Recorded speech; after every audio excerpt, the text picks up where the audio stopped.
Meus amigos, gente boa, o Pleno do Conselho Deliberativo do Ceará se reuniu ontem, dia 14 de março.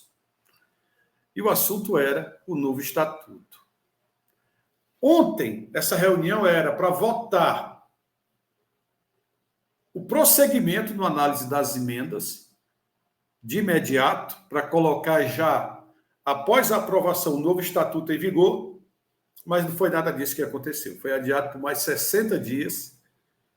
Houve uma votação e 68 votos a 60 determinou que daqui a 60 dias apenas os conselheiros vão sentar para analisar mais uma vez a possibilidade de voto, né, já nessas emendas para o novo Estatuto do Ceará entrar em vigor. Mais uma vez uma jogada dos conselheiros para o sócio-torcedor não ter voz, não ter direito a voto. Lembrando que o Ceará vai ter eleição em outubro. E eles vão fazer de tudo para empurrar com a barriga para que isso não aconteça. Vou conversar com o Evaldo Holanda, que é conselheiro, que faz parte do grupo de Amigos do Conselho, que esteve na reunião do Ceará ontem, para explicar um pouco mais do que aconteceu lá em Carlos de Alencar Pinto. Grande Evaldo Holanda, aqui com a gente no canal do Poderoso Vozão, para falar de ontem, né, Evaldo? Ontem teve a reunião do Pleno, a história era para falar sobre o novo estatuto. Como é que foi resolvidas as coisas lá, Evaldo? 68 a 60. A gente pode dizer que a oposição está crescendo ou pode dizer que ainda tem muito conselheiro decepcionando o torcedor alvinegro? Rapaz, eu estava dentro da gestão, você bem sabe, você participou de uma reunião uma vez lá na sala do conselho, eu estava lá. Acho que você lembra, inclusive, de uma opinião que eu dei, que eu brigava pelo fortalecimento do conselho e pela democracia, pela meritocracia de acesso ao sócio proprietário. Você lembra que eu citei essa proposta que eu sugeri? Eu falei, pessoal, vamos democratizar o acesso ao sócio proprietário. Então, o cara tem um ano de sócio torcedor, tem 10%, 2 anos, 20%, 3 anos, 30%. Mas ontem, em relação ao que foi resolvido, foi uma tristeza, né, Evaldo? Para o torcedor, para o sócio torcedor, eu acho que foi um chute, né? Para mim, sabe, eu sempre fui torcedor muito apaixonado e aquele cara muito fervoroso, né? Fui de torcida a minha vida toda. E aí, para mim, é como se eu tivesse levado uma surra, apesar do que eu vou te falar, que eu acho que foi até uma vitória para a gente, mas é como se eu tivesse levado uma surra, porque, assim, são 68 votos contrários a uma celeridade no processo do estatuto, ao sócio votar, a um estatuto moderno. A votação de ontem, a gente perdeu por 8 votos, só que eles tiveram 68 votos. Dos 68 votos que a gente contou, tem 36 conselheiros que são ou diretores, ou ex-diretores, ou funcionários, ou ex-funcionários, ou prestadores de serviço, ou parentes de diretores, cara. É um clube extremamente aparelhado hoje. Se você tira o aparelhamento, pelo menos que a gente identificou ali, por exemplo, 36 votos. O que resta para eles são 32 votos. Então, esse discurso que é vendido, que um tem 100 votos, o outro tem 50, isso é fajuto, cara. Na prática, isso não se revela nada funciona. Prático, não. E aí, por outro lado, você tem uma oposição que teve 60 votos ontem, por exemplo, e teve 5 votos de conselheiros que reflete bem o que a gente começou falando. Porque eram conselheiros, inclusive, que estavam sentados do outro lado, totalmente independentes, e eles foram lá e votaram a favor do rito, que é o que a gente defendia, por convicção deles. Então, tu pega, assim, teoricamente, nós estávamos num grupo de 55, né? Tiveram 5 conselheiros independentes que votaram, né, a favor do rito. Ou seja, as pessoas já estão começando a entender que não é uma causa da oposição, até porque a maioria de nós não se considera oposição, cara, tá entendendo? É uma causa do clube, acima de qualquer coisa. É do clube, cara. Eu vi que as pessoas estavam atacando hoje o doutor Barreto, porque disse que ele colocou o voto nominal e as pessoas vazaram a lista e estavam expondo, inclusive, fotos, que a gente não concorda com isso.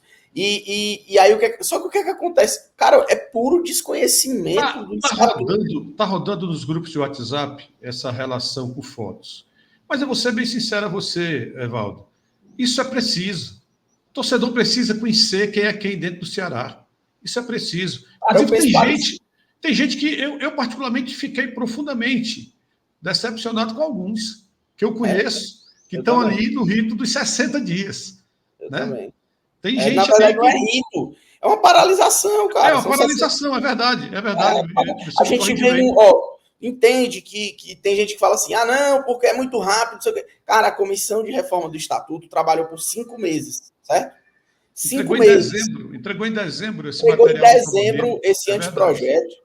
E esse anteprojeto, inclusive, tinha sido prometido votar em dezembro ainda. Eu lembro, o doutor Barreto conversou comigo sobre isso, falou sobre isso. Agora a gente vai ter lá para maio uma análise sobre isso. Cara, na verdade, nós estamos em março. Foi paralisado 60 dias, porque dizem que é para colocar novas emendas, sendo que teve um conselheiro que colocou 100. Então, se não tivesse tido tempo, como é que esse conselheiro colocou 100 emendas? Aí é para bagunçar o negócio, aí é para tirar o torcedor da jogada, entendeu? É para tirar o torcedor da jogada e o torcedor tem que estar ligado a isso. É isso, eu faço a campanha. Paralisado 60 dias. O sem torcedor... voto, sem sócio. Eu faço a campanha sem voto, sem sócio. Tem que respeitar o torcedor, que é quem sustenta esse time, cara. É isso, cara. Tem que respeitar. Em relação às documentações, Evaldo, como é que está a situação? Cara, nós estamos nos revezando para olhar o que foi determinado pela juíza. Né? Infelizmente, dos 9 itens, são totalmente incompletos o que a gente pediu. Para tu ter uma ideia, por exemplo, tem extrato de uma conta bancária. O Ceará tem 10 contas bancárias, a gente só viu o extrato parcial de uma, entendeu? Tipo assim. Fora as contas da associação, né? Aí nem se fala, nem se fala. E aí E aí o que acontece? Se o pessoal está descumprindo ordem judicial, cara, tu imagina o que a gente estava pedindo administrativamente e não era cumprido. Outra, o que é que assusta também, porque o pessoal fala assim, tem 350 conselheiros. Compareceram cerca de 130 ontem.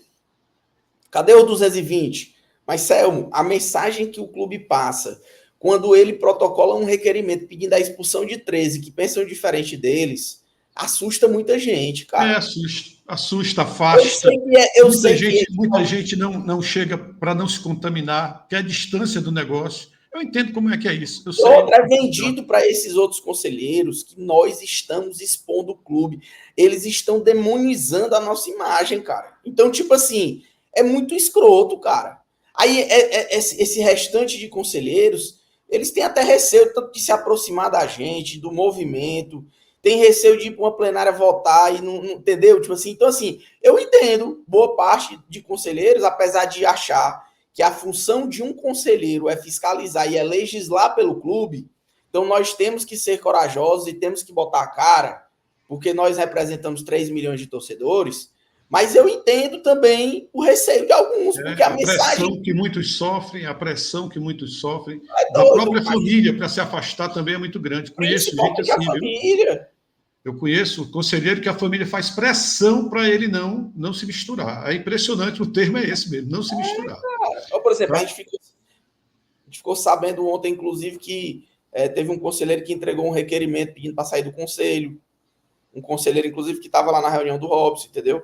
E ele, assim, esse cara, teoricamente, é um radialista e tudo, ele era para estar ajudando a gente. E ele entregou um requerimento para sair do conselho. Ou seja, esse não era um momento para a gente estar medindo força com quem é oposição, quem não é oposição. Era para a gente estar contando voto, para a gente estar passando o Ceará limpo, tá entendendo? É momento de união. É momento de união em prol do melhor para o Ceará.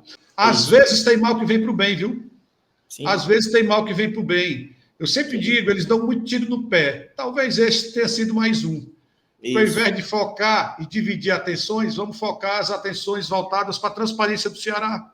É isso mesmo. Para passar o Ceará limpo, quem sabe, né? É isso mesmo. Talvez isso seja um lado positivo dessa situação triste que aconteceu ontem, democraticamente falando, lá no Ceará Esporte Clube. Grande abraço, Evaldo. Tamo junto. Valeu, meu irmão. Um abraço. Fica com Deus. Fica com Deus. A gente se vê por aí. Valeu, gente.